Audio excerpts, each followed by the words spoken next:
પોરબંદર શહેરના 4 પોલીસ મથકમાં લાખો રૂપિયાનો દેશી વિદેશી દારૂનો જથ્થો ઝડપાયો હતો, જે રૂપિયા 8 લાખની કિંમતના દેશી વિદેશી દારૂનો તંત્ર દ્વારા નાશ કરવામાં આવ્યો છે।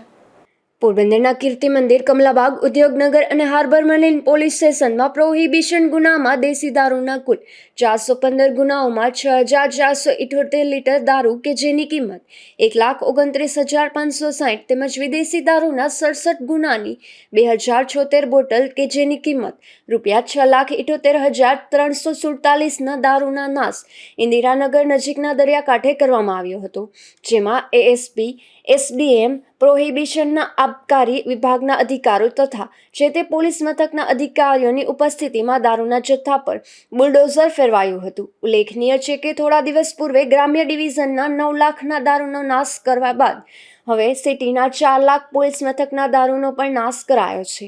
નિપુલ પોપટ, ગુજરાત ન્યૂઝ, પોરબંદર।